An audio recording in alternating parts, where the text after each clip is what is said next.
Hello! So, the old school RuneScape have released a new devblog called Rewarding Rewards. So, although they don't have a scheduled content poll for next week, they thought they would throw in a surprise poll to keep us on our toes, to welcome a few new rewards into the game. So they're going to poll a few rewards and tell us what these rewards might be. So we're starting off with wilderness bosses. So we've told them that they need to make the wilderness bosses more appealing, so they're going to rework the drop tables to increase the value per kill, because they are quite hard to kill, to better reflect the risks involved with killing them. And on top of that, they want to offer a unique ring with each of the 3 wilderness bosses. So Vetion, which I believe is the skeleton one, or maybe, yeah, Vetion's the skeleton one, will drop the Ring of Gods, which will give its wearer a +3 prayer bonus. On top of that, it will act as a god item for all the gods in God Wars dungeon. So, and the ring will be able to be imbued from minigame reward shop to double its bonus. So that actually sounds very powerful. Venitas will drop the treasonous ring, which gives a +4 stab bonus. This ring will be imbued at the minigame shop reward to double its points. Callisto will drop the Tyrannical Ring, which will give a +4 Crush bonus. This ring will be imbued at the minigame reward shop to double its bonus. The Ring of Aggression can be created by combining the Warrior, Treacherous, or Treasonous, and Tyrannical rings. So Warrior, Treasonous, and Tyrannical. And you combine the imbued rings to create the Imbued Ring of Aggression. If you die with the Ring of Aggression, the 3 separate rings will drop. This ring separates into its components after it's been combined. And presumably that they have the +4 bonuses on all the different melee stats. So that basically the Ring of Aggression will be like just a melee ring. So, the question that they're going to be asking will be, should we introduce the Ring of the Gods, Treasonous Ring, and Tyrannical Ring as drops from the wilderness bosses? And then if that happens, should you be able to imbue the Ring of the Gods, Treasonous Ring, and Tyrannical Ring at the minigame reward shop to double their bonuses? And if the question 1 passes, should you be able to combine the Warrior, Treasonous, and Tyrannical Ring to create the Ring of Aggression? So that's something to think about. New clue rewards. So, I believe it's next week, the new clue scrolls are coming out. So when they polled the rewards for the clue scroll expansion, they said they will not introduce any best in slot items through the update. Although many of people asked what items, asked for items which are best in slot, and so they're going to poll these now. So, first one, the Ranger's Tunic.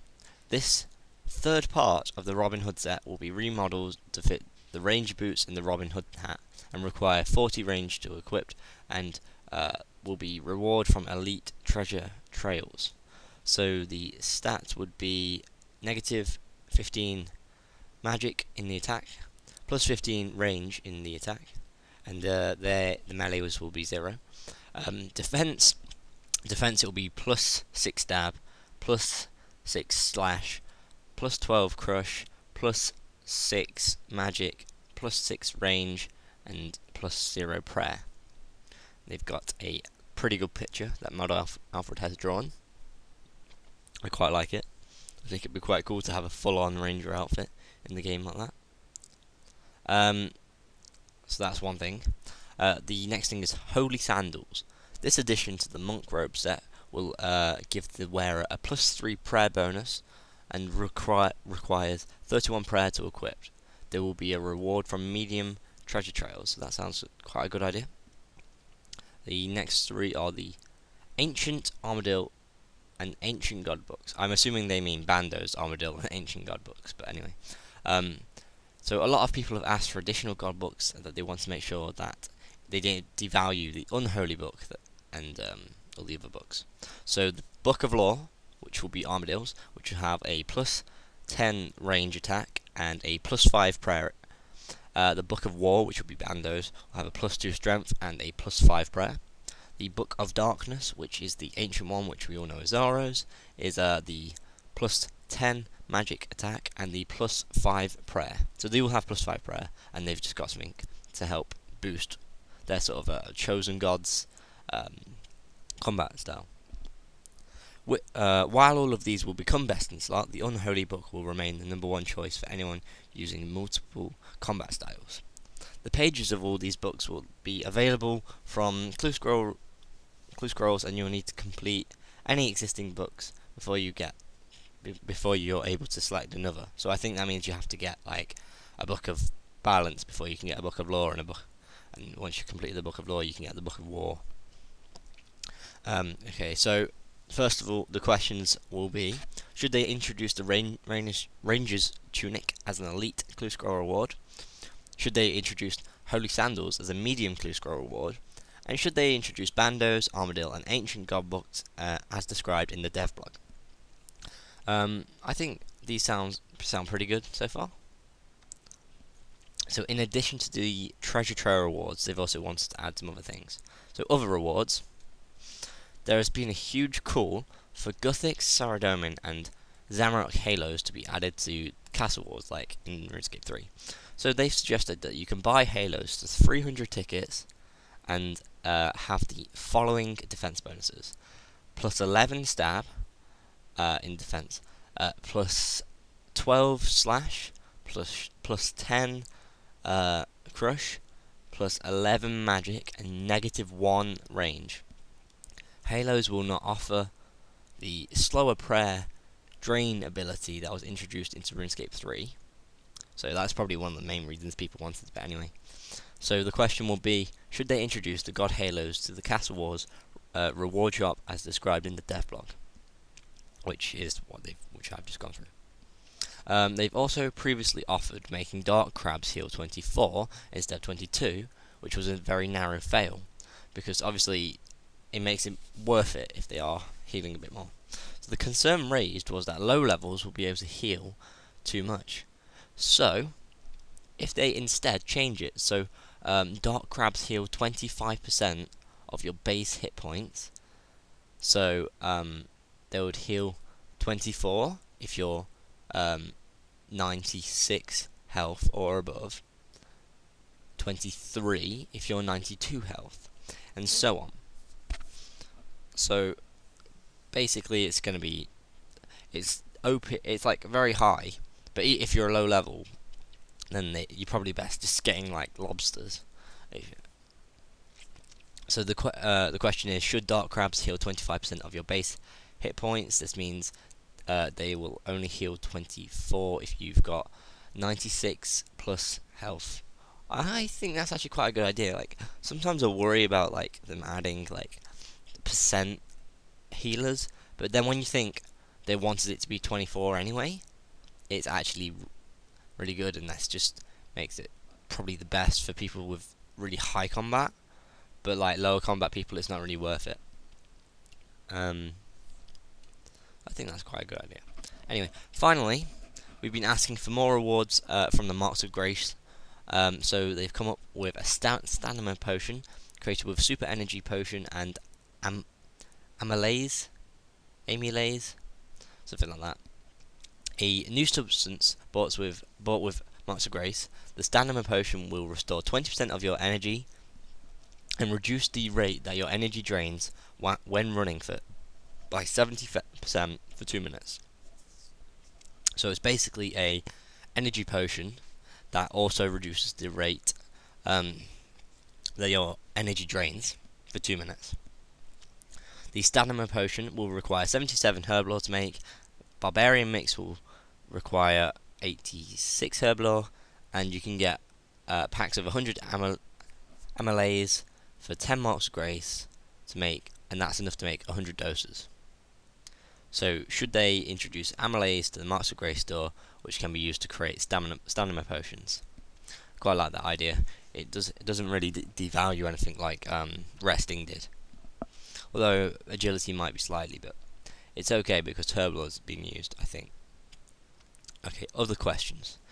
In the wilderness, you can use one or more trap than your level allows to catch black chin chompers.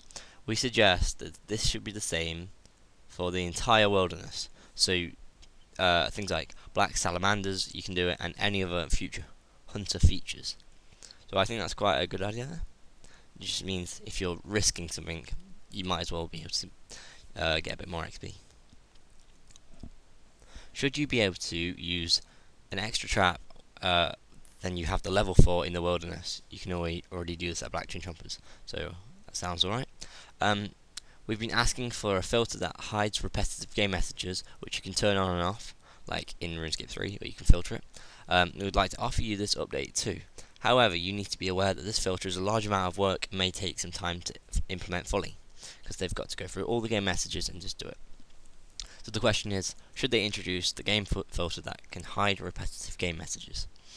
And then they've got a few more other questions. So should we increase the number of bank spaces available to 600? So I'm guessing that's quite a high mark that they've tested, and 600 is probably very stable with the bank tabs and stuff.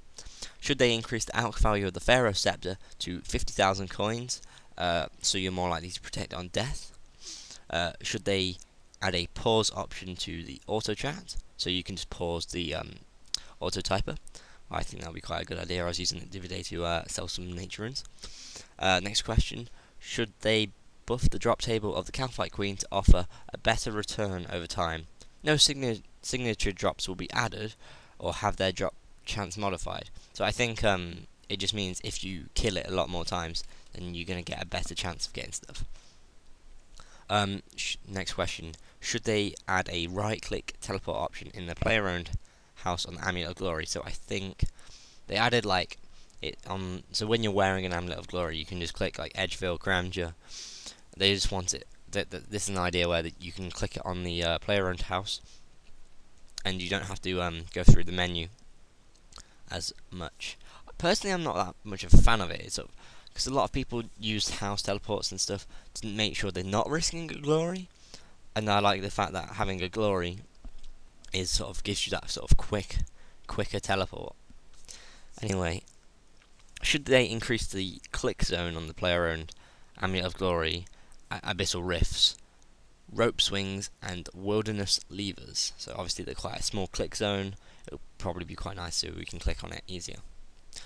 Should we block walk on permanent fires within the Rogue's Den bank area? I think it's because people try and cook on these permanent fires, and when people are standing on them, you have to right click to be able to click on the fire. So obviously people want that to be blocked. So that's a fair enough. The next question: should tall leprechauns be able to note tree roots? So I don't really see why not. And the final question: should chat from your dueling partner be visible in the trade chat tab? So when you're talking in a duel, you can see it in the trade tab. I think that's quite a good idea, and also that'd be good if you could have it when you're trading, so you can just talk to people whoever you're trading, even if there's lots of spam. Anyway, so that's today's DevBlog. A lot of these seem quite good. I do like the idea of this range tunic. It looks quite cool, and some of these rings.